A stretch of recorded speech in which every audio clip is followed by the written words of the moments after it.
Salut à tous, je suis très heureux de vous rencontrer parce que c'est la première vidéo de cette chaîne.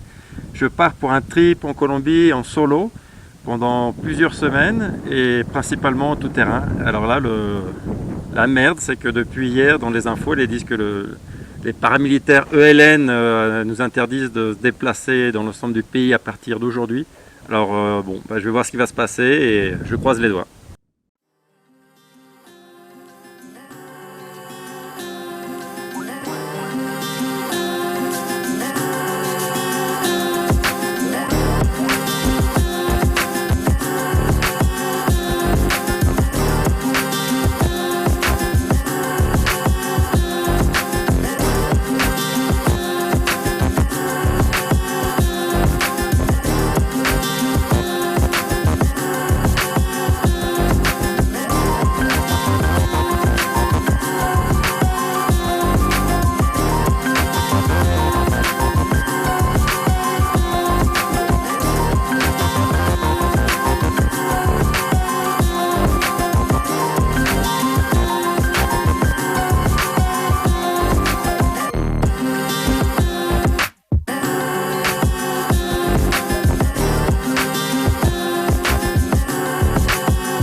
Cette aventure débute dans le parking souterrain de la ville de Cúcuta où j'avais abandonné depuis plusieurs mois la moto.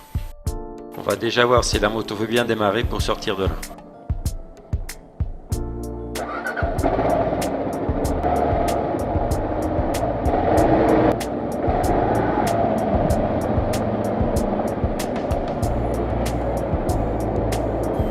Ouais, vous avez bien vu, c'est à starter. Pour en arriver là, j'ai dû traverser la frontière sous tension ce matin entre le Venezuela et la Colombie. En effet, le groupe armé ELN interdit tout déplacement pour les prochains jours sur son territoire. Cela se traduit par des actes de terrorisme à la frontière avec des attaques armées et des voitures piégées qui ont fait les premières victimes. Donc très clairement, je n'emmène pas large et je n'ai qu'une hâte, c'est de m'éloigner de cette zone. Premier tour de roue sur une route parfaitement goudronnée et on voit déjà la pluie qui menace. Vous allez me dire que c'est de la psychose, mais je suis prêt à apercevoir des militaires armés cagoulés au détour de chaque virage. La frontière avec le Venezuela est toute proche et comme je vous l'ai dit, depuis aujourd'hui, les paramilitaires interdisent toute circulation dans le pays sous peine de représailles.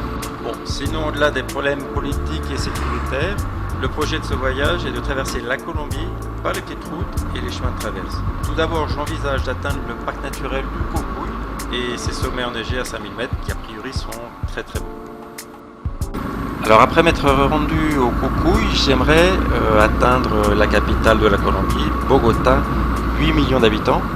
Mais alors voilà, le challenge, ça va être d'essayer de me rendre sur place sans utiliser de routes goudronnées et encore moins bien sûr les autoroutes, uniquement du chemin et de petits sentiers.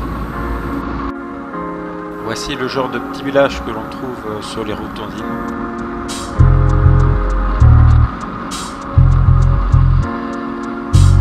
La place centrale d'un petit village dont j'ignore le nom.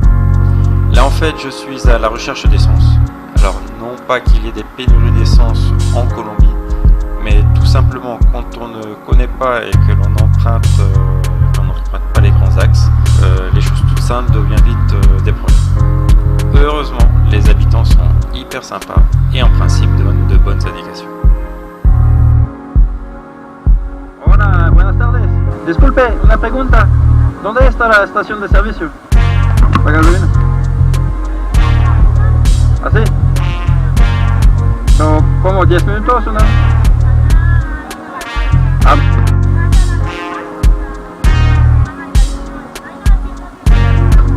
Gracias.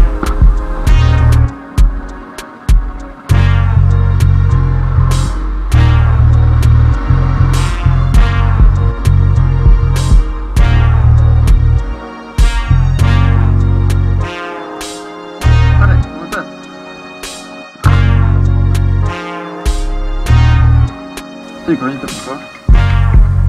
Completico.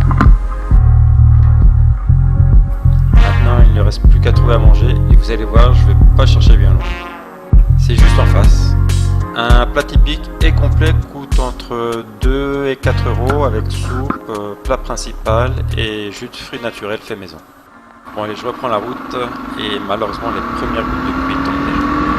Et puis surtout, ne vous fiez pas trop aux apparences, hein, c'est pas vraiment une infraction en Colombie.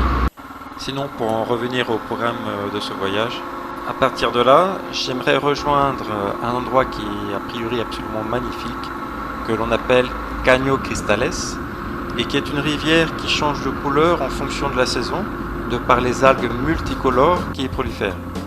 Alors, le détail, bien sûr, il y a forcément encore un détail, c'est que pour se rendre sur place, il n'y a pas de route officielle et que c'est un secteur envahi par les FARC.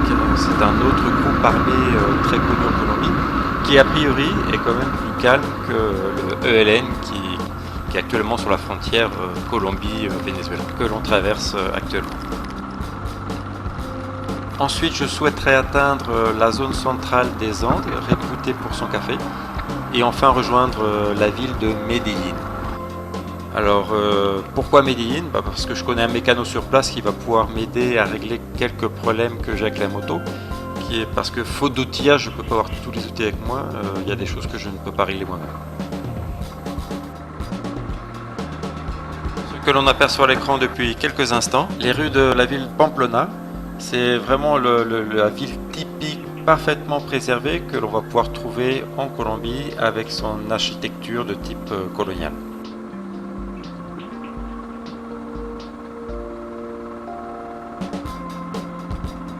Je viens d'apprendre en arrivant à l'hôtel ce soir qu'il y a une voiture piégée qui vient d'exploser juste à la frontière Colombie-Venezuela, là où on était encore il y a quelques heures.